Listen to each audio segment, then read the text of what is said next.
Hello on. Đây không? Cái này ạ. Tên em không tên em? Cái này man. Tên em bớt. Tên em mình mà chôn rồi nè. Cho bé đâu. Mày đúng miền chắc hay.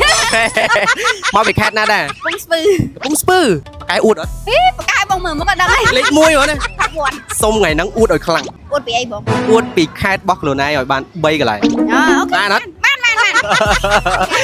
Chuột nè và cái uột đây vậy bạn. Uột ở khăn á. Dạ. Uột từ căn nè đã đai từ lên cái khát dương. Ok bố ok. Cái lại tí môi. Cái lại cái. Cà ri rung.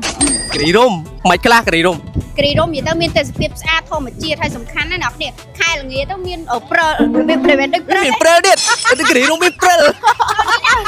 មានព្រើហើយគេហៅអាប់បងអ្នកនេះនិយាយទៅតាមមែនទេនិយាយហើយបើសិនជាថ្ងៃលិចពេលល្ងាវិញគឺស្អាតតាមមែនទេអ្នកនេះអាចសាកបានអាចសាកទៅបាន សាកទៅលេងបាន យ៉ាបងយ៉ា អូណាអួតតែប៉ុណ្្នឹងឯង អូប៉ុណ្ណឹងអាហ្នឹងមកកន្លែងមកកន្លែងទៀត អូមកកន្លែងចុះកន្លែងទី ក្នុងផ្សារអ្នកគ្នា 2ក្នុងផ្សារ យ៉ាបង តែទៅអត់អត់ដែរទៅអួតគេមកយើ អីតែពីអ្នកថតច្រើនអញ្ចឹងហើយយើងដឹងពីកន្លែងហ្នឹងអញ្ចឹងណា គាត់តែយើងកូនអ្នកកំពុងស្ពឺយើងធ្លាប់មើលតាមរូបភាព យ៉ាបងយ៉ា តែឥឡូវឲ្យអួតពីក្នុងផ្សារទៅអួតដូចខ្លាំងនេះ និយាយទៅក្នុងផ្សារដូចសុកគេដូច Switzerland អញ្ចឹងអ្នកគ្នាដល់ស្អីនិយាយទៅសភាពស្មៅឡើងខៀវស្ងាត់ហ្មងអ្នក ទៅ Switzerland អូយគៀង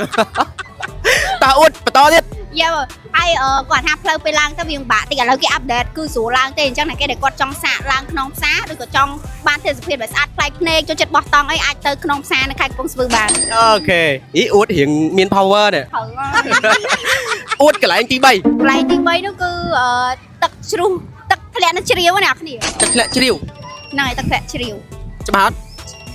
ច្បាស់ អូខេឥឡូវកន្លែងទឹកធ្លាក់ជ្រាវហ្នឹងមិនខ្លះដោយសារខ្ញុំអត់ស្គាល់ឥឡូវអួតប្រាប់ខ្ញុំវិញខ្ញុំអត់ស្គាល់ និយាយទៅនៅហ្នឹងគឺរបៀបថាមានទឹកធ្លាក់ហើយត្រជាក់ហើយអាចលេងទឹកបានទៀតមានធัวមានអីនិយាយទៅចេញមកវា relax ហ្មង ថតរូបបានស្អាតអត់ យ៉ាបានស្អាត ថតរូបម្នាក់ឯងនឹងថតរូបមួយដៃគូម្នាក់ស្អាតជាង មួយដៃគូ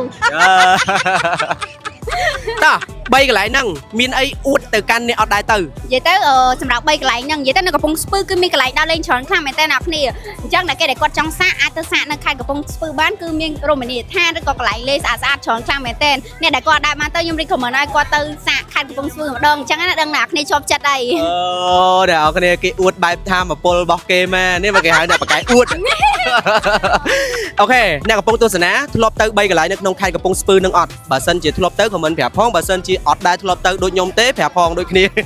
សាប៊ូសាហារ៉ាជាប្រភេទសាប៊ូដែលអាចប្រើបានទាំងបុរសនិងនារីដែលផ្សំចេញពីវត្ថុធាតុដើមល្អៗជាច្រើនមុខដើម្បីជួយកាត់បន្ថយការជ្រុះសក់បំបត្តិអង្គែធ្វើឲ្យសក់ទន់រលោងពិសេសស្បែកក្បាលត្រជាក់ស្រួលបង្កើតដោយសារជាតិម៉ង់តុលបន្ថែមដោយក្លិនប្រហើរនិងធ្វើឲ្យអារម្មណ៍ស្រស់ស្រាយតាំងពីកក់លើកដំបូងចំពោះសាប៊ូដុសខ្លួនសាហារ៉ាវិញមានសារជាតិ Gold Collagen ជួយឲ្យស្បែកមានសំណើមភ្លឺរលោងសម្រាប់បាក់តេរីកម្ចាត់ក្លិនមិនល្អនិងមានក្លិនក្រអូបប្រហើរសាហារ៉ាជាផលិតផលប្រទេសកម្ពុជាសុទ្ធសាធផលិតឡើងដើម្បីលើកស្ទួយនិងគាំទ្រផលិតផលជាតិ